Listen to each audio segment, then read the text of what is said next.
Yan, kain na tayo mga ka-chips. Munggo. Ulam sa pananghalian mga ka-chips. Yummy, yummy. May kalabasa siya mga ka-chips. Ayan, kalabasa. Tapos meron din tayong ayan,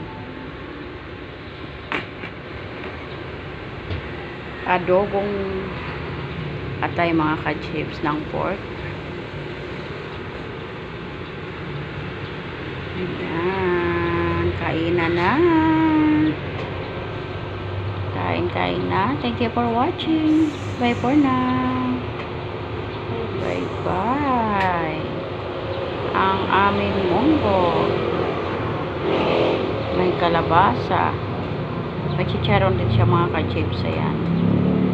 Tapos, alugbate. Meron din siyang sitaw mga ka-chips. Ayan ang sitaw. Thank you for watching. Bye for now.